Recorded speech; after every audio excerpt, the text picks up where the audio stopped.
All right.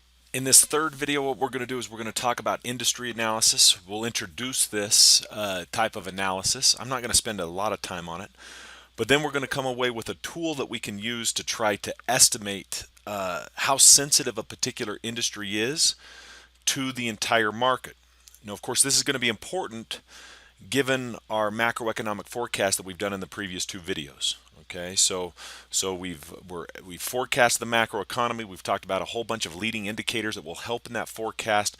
And once we've obtained that forecast, next we'll start at the industry level and find which industries are going to be most sensitive to changes in the entire market, in the entire macroeconomy. If we have a positive forecast, macroeconomic forecast, that is, if we think that the macroeconomy is going to improve and that the stock market is going to do well generally, then we'll want to select industries, or we'll want to select stocks from industries that perform well or have very high sensitivity to the market wide movement. Okay. Of course, the contrary is also true. If we have a low forecast or we're anticipating a recession, we're going to try to select industries that have very little sensitivity, or in fact sometimes negative sensitivity to the entire market. Okay. In the textbook, the Bodie, Kane, and Marcus textbook, figure 17.7 shows some very interesting things. Of course, the data ends in 2007, but that's okay because it happened right before a recession, so we can make some important inferences here about things. So look at what's happening in January to October of 2007. These are the industry stock price performance, the stock price performance of different industries measured as the Dow Jones Sector iShares ETFs. Okay, so iShares is a company. They create ETFs that track these different sectors: home construction, banking, financial services, etc. And what they've done is they've examined the stock price performance in the first 10 months of 2017. Of course, we know what happens in 2008. The bankruptcies in the financial sector increase, and it leads us to a great recession. A couple of things are noteworthy here. In the year leading up, first, home construction. The home construction iShares ETF got hammered in the first 10 months of 2017. We've talked about this in class. During this period, right, home construction slowed heavily as builders were underwater on several of their speculative homes.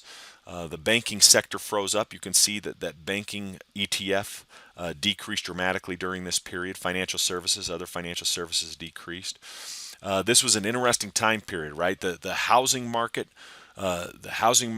came to a screeching halt. There was an excess supply of homes. This caused housing prices to come down. This is one of the reasons why you see that the real estate ETF had negative effects. There was virtually no new building going on.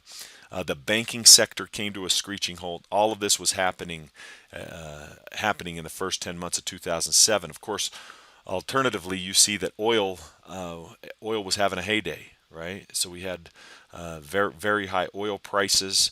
I remember at a time I was down in Provo, Utah, getting gas. Gosh, it was sometime in 2008. I think I paid the highest I've ever paid for gas, 4.18 a gallon. It's bad enough having to be in Provo, Utah, but when you're paying 4.18 a gallon of gas, that was a bad day for me. So again, industries matter. I think this provides us some inclination of the sensitivity that some industries have to macroeconomic variables, like we saw during the financial crisis. Let me show you another figure from the textbook, the Bodie, Kane, and Marcus textbook. This is figure 17.12. When you're conducting industry analysis, it's important to understand where the industry fits on what we'll call the industry life cycle. Startup industries, you can think Tesla, you can think other technology firms are in this startup phase here. You have rapid and increasing growth.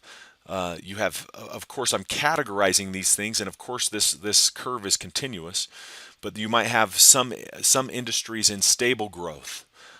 You have some industries in slowing growth. We call this the maturity stage of the industry life cycle. Slowing growth industry might be the old brick and mortar retail shops, right? We have slowing growth. There still is some demand for some folks to go into a brick and mortar shop and and shop effectively, but it's slowing, right? And then what you have here is minimal or negative growth.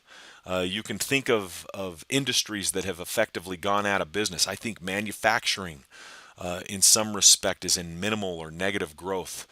You can think of agriculture back in the 1920s, right? As manufacturing took over, the agriculture industry had negative growth, experienced negative growth or minimal growth at the very most.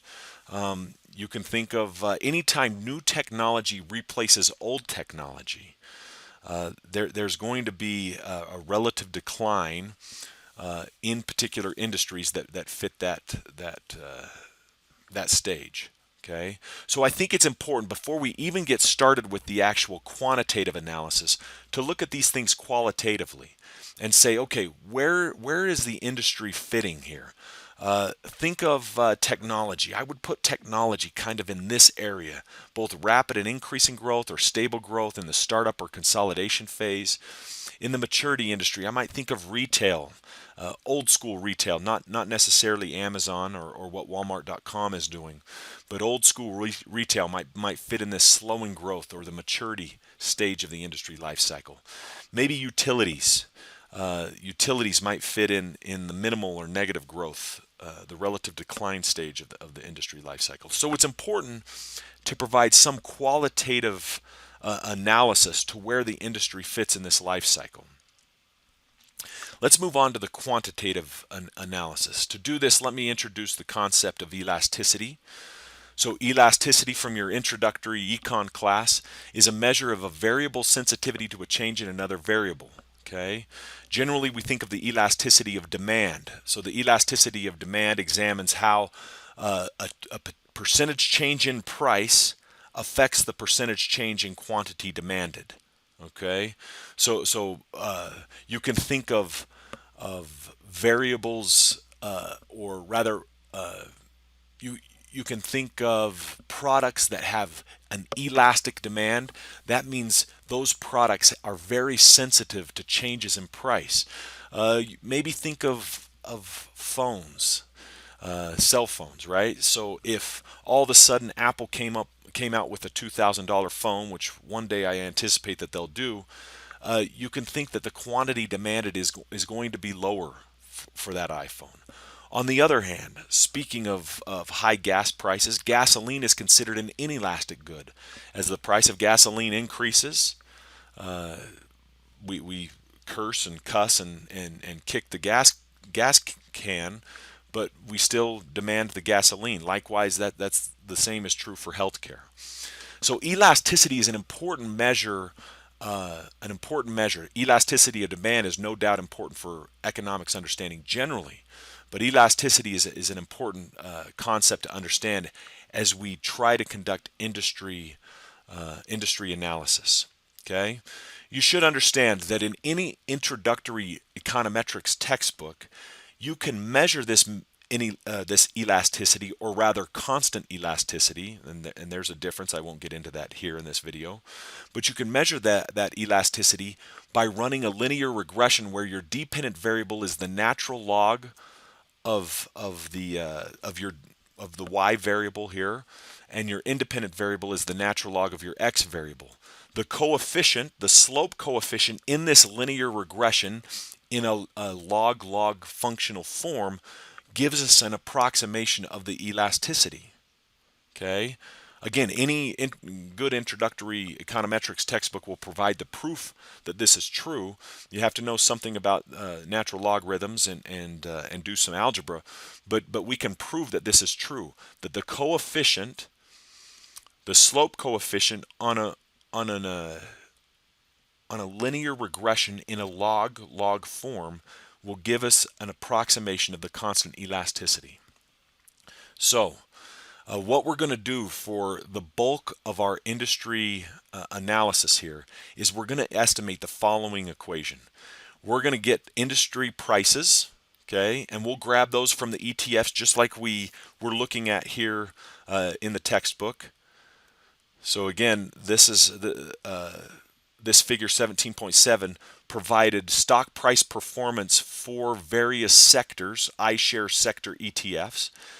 So what we'll do is we'll grab ETF prices of different industries, and we'll regress those on the natural log of the S&P 500 index price.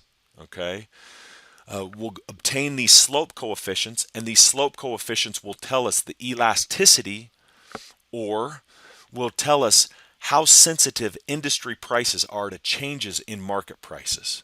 Okay, so this is the direction that we're heading. In the next video, I'll provide a simple example of this. I'll pull some data in, and we'll put together some industry analysis where we measure the sensitivity of industry prices to changes in market-wide prices.